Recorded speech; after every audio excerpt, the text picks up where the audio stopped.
começando mais um episódio desse quadro que vem crescendo aqui na cidade de Caxias. O quadro Caxias Ontem e Hoje, com o estudioso e fotógrafo David Souza, que está aqui ao meu lado. David, hoje estamos visitando um ponto turístico da cidade de Caxias. Afinal, aqui neste espaço já aconteceu e até hoje acontece diversas manifestações culturais regionais. David, eu queria primeiro saber qual o nome desta igreja que está aqui ao fundo e me faz um retrospecto da história dessa igreja. Então, Diego, nós estamos aqui em frente à igreja de São Benedito, uma das construções mais antigas da cidade, completa este ano 190 anos de fundação. E eu vou fazer um retrospecto cronológico. Em 1803 foi feita sua primeira fundação e patrimônio. Lá em 1835 foi construída a paróquia. E só em 1836 é que realmente fundou a igreja, aqui que temos aqui esse monumento, que, como você disse, é sim um dos pontos turísticos da cidade. Muita gente, quando vem aqui à cidade, vem aqui nesse largo de São Benedito para fazer imagens, filmagens. E aqui também é espaço para ensaios fotográficos, enfim. Então aqui é sim um ponto turístico da cidade. David, muita gente passa por aqui, inclusive é um ponto de referência, David, próximo à Praça de São Benedito, ao Largo de São Benedito. Mas a pergunta é, qual de fato é o nome dessa praça? Aqui nesse espaço, popularmente conhecido como Largo de São Benedito ou Praça de São Benedito, é na verdade a Praça Vespasiano Ramos. Por quê? A praça leva o nome do poeta porque ele morou aqui nas mediações desse espaço. Aqui do lado existia a casa onde ele morava. Ainda existe a casa, mas teve algumas mudanças. Mas o poeta morou aqui nessas mediações e aí por isso que a praça, até então Largo São Benedito, foi denominado Praça Vespasiano Ramos. Mas eu tenho uma outra curiosidade também para falar aqui da igreja, que foi aqui nessa igreja o então Dom Manuel Silveira, Dom Manuel Joaquim Silveira, que deu o título para Caxias de Princesinha do Sertão Maranhense. Então, para vocês verem que Caxias não tem só monumentos, tem também muitas histórias para serem contadas e recontadas. David, quando a gente passou pela catedral, você relatou que existem vários fatos históricos que marcam a história nacional, que coincide com a história do Maranhão e, claro, da cidade de Caxias. Eu queria saber se na igreja de São Benedito, que aqui está atrás de nós, também coincidem alguns fatos com a história? Não só nessa igreja, como na catedral, que já foi falado no episódio anterior, e nos próximos episódios vocês vão ver também que em outras igrejas, aquele espaço ali sagrado foram sim usados pelos balaios, na época da Guerra da Balaiada. Aí era um local de fuga, de se guardar, Em alguns pontos foi até local de intendência, militar.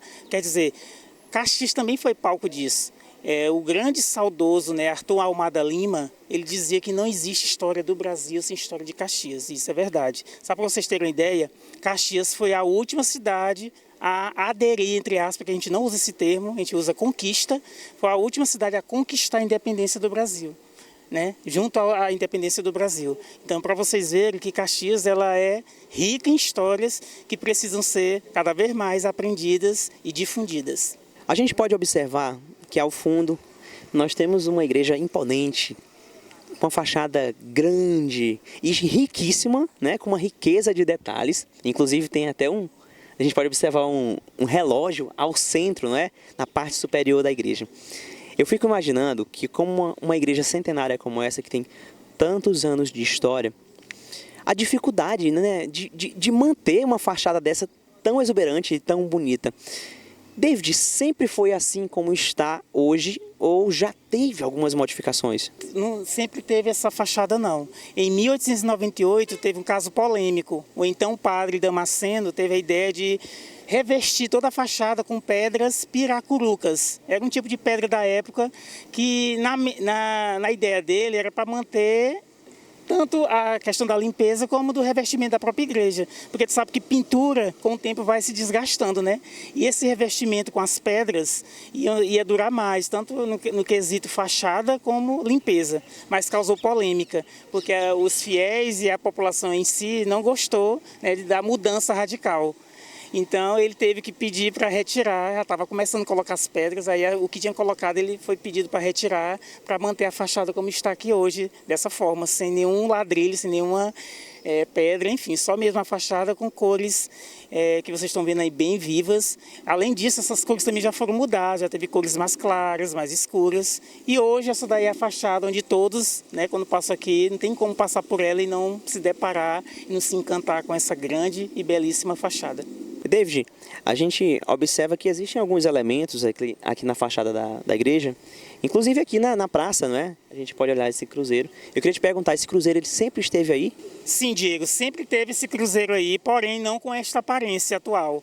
Ele tinha uma outra aparência, como vocês vão ver na imagem aí, que ele era mais rebuscado, a base, tinha um galo em cima da cruz, né? Teve um outro momento que ali, anos passados, que tinha um personagem ali da Disney, né? Quer dizer, já teve várias, né, mudanças para estar como hoje. Hoje aqui não, está mais aberta, está mais arejada, né? Mais visualmente mais limpa, vamos dizer assim, que antigamente tinha muita poluição visual, hoje reduziu mais e ficou uma coisa mais agradável. É sabido que toda paróquia tem o seu santo de devoção, no caso o padroeiro, né? Aqui no caso é o São Benedito. Eu particularmente quero aprender um pouco mais da história e eu te pergunto, David, quem foi São Benedito, né? Me conte um pouquinho sobre a história de São Benedito. Então, Diego, São Benedito, ele tem uma história assim incrível. O que eu vou falar aqui é só um pouquinho e para abrir um pouco a curiosidade de vocês para buscarem pesquisar mais sobre ele. O que eu posso falar de antemão é que ele era de família escravizada, né? Ele era de família da Etiópia e aí por conta da sua cor, né, negra, ele era apelidado de Mouro. Porque Mouro eram as pessoas que tinham aquela cor na época e vindo da Etiópia tinha essa denominação Mouro. Então, São Benedito ele tinha essa denominação Mouro. E ele era uma figura assim bem incrível, porque já desde cedo ele fez votos, né, de pobreza, seguia os passos de Francisco de Assis, dormia no chão, né, ele vivia só do que as pessoas forneciam para ele, mas nunca deixou de evangelizar. Através das palavras dele, de São Francisco, ele sempre pregava a humildade, a simplicidade. E também, ele, em certo momento, ele conseguiu um emprego num convento das Capuchinhas, no então convento das Capuchinhas. E lá ele era o cozinheiro. Então ele também teve essa fama de ser um bom cozinheiro. E um detalhe que ele disse que às vezes à noite ou num momento que dava, ele pegava comida, vamos dizer assim, não que sobrava, mas aquela que estava ali que poderia estragar, ele doava aos pobres, ele doava a quem precisava. Então, São Benedito é uma figura, assim, uma personalidade atemporal.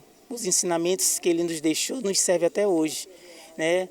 Baseado nos ensinamentos de São Francisco de Assis, ele nos pregava sempre a humildade, a simplicidade, antes de ser servido, servir, doação. Então esses são os maiores ensinamentos de São Benedito. Então hoje aqui a denominação igreja levar o nome dele é uma grande honra, porque ele é uma figura que poderia ter todos os motivos para não ser o que foi e o que é. Mas não, ele quis mostrar que com Deus, né, seguindo os bons passos de Deus que Deus deixou, a gente pode sim ir além. E eu tenho certeza que ele, onde estiver, ele sempre está a nos abençoar. Então viva São Benedito. Muito bom saber da história da Igreja de São Benedito. Na verdade tem todo um contexto, né, David? Isso que me encanta quando a gente vai gravar cada episódio do Caxias Ontem Hoje. E você que está assistindo a gente pela telinha do seu celular ou através da tela da sua TV, saiba que um conhecimento no seu livro, lá na prateleira, não serve para absolutamente nada, apenas para decorar o ambiente. E este conhecimento, aqui neste quadro, no programa Nova Canção, só vai servir se for difundido. Então vamos pegar aquele botãozinho de compartilhar e sair enviando este link para Deus e o mundo. Não é verdade, David? Afinal, nós temos o poder nas mãos de levar esse conhecimento a mais pessoas através da internet. O que você acha sobre isso, David? Esse poder que a gente tem de chegar à casa das pessoas através da internet. É importante compartilhar porque, assim, conhecimento bom, ele tem que atingir mais pessoas. E a gente tem um poder nas mãos, aí, através do celular, do smartphone, né? Difundir, como você disse, para Deus e o mundo e um pouco mais. Então, vamos lá, galera. Vamos compartilhar, curtir, seguir, porque o conteúdo aqui, ó, é show de bola. Então, finalizando mais um episódio do Caxias Ontem Hoje. E já fica o gostinho para saber, né? Gente, um gostinho de quero mais. Mas tem um quero mais. No próximo episódio vamos visitar uma outra igreja centenária da cidade de Caxias. E eu pergunto para você que está de casa assistindo a gente. Deixe nos comentários o seu palpite. Será qual igreja a gente vai visitar no próximo episódio? Tá com vocês. Gente, foi muito bom trazer esse conteúdo para vocês. Foi muito bom ter a sua audiência, mas temos que encerrar este episódio, até porque chegamos no final. Queria agradecer a cada um de vocês que nos ajudou a compartilhar este episódio. Queria agradecer a cada um de vocês que ficou até aqui para assistir mais um episódio do programa Uma Nova Canção. Este é o programa Uma Nova Canção na TV Rede Vida Caxias, do nosso quadro que tem encantado muitos caxienses por aí afora. É o Caxias Ontem e hoje.